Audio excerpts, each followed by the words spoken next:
In cooperation with the USGS, we operate 140 seismic stations in 10 states, primarily to monitor earthquake activity in the New Madrid seismic zone and the East Tennessee seismic zone.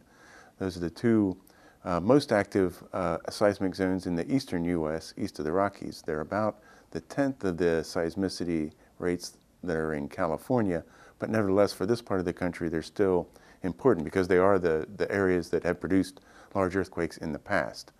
And now they produce, so the New Madrid produces about 200 earthquakes a year, and East Tennessee is about 80 or 100 earthquakes a year that we can record.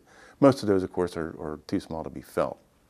A seismic network is a whole bunch of stations. We take the sensor and we'll go out in a remote location and we'll literally bury it in the ground. And it runs on batteries and solar panels to get its power, and it records the vibrations at many different locations spread all throughout the countryside. And from the station, each station transmits with radios its data to some remote location where we take about a dozen or 24 stations and combine all the data together in a remote spot. And then from there, we have a wider trunk of communications that all comes back here to the earthquake center in Memphis. And together, we combine the data from all of those stations to get a picture of what's going on the ground out in a wide area. And here we combine our data with other networks operated by St. Louis University, University of South Carolina, Virginia Tech, and the USGS. And we're combining data, we're sending data back and forth every second with the National Center in Golden, Colorado. And so we work together, we back each other up. So when an earthquake happens, its waves spread out like ripples on a pond in all directions. And so we record these ripples on this pond or in the ground on our seismic network. And if we have enough stations and if they're close enough to the earthquake, then we can get an accurate measure of how deep the earthquake was. And that's also important too, because the deeper it is, the farther away from you it is. And distance is a good thing because the waves die off with distance. The deeper earthquakes cause less shaking at the surface.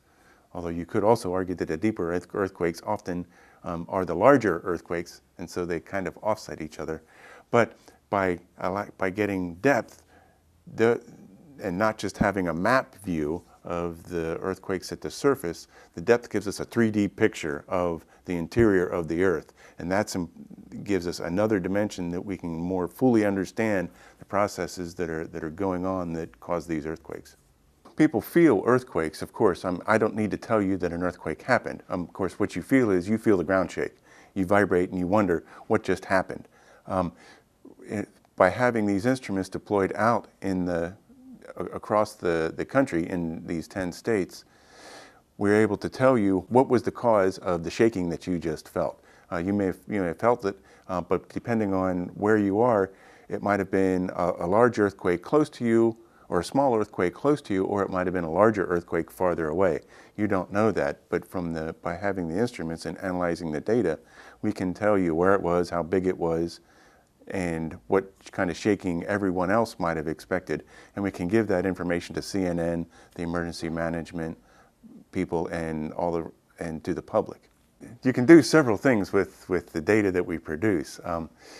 One is you can make just maps of earthquake epicenters where the earthquakes have happened in the past, and over a long periods of time you can start to see individual faults. For example, there's at least in the scientific community, there's the well-known pattern of New Madrid seismicity with the southern arm and the central arm and the two northern arms.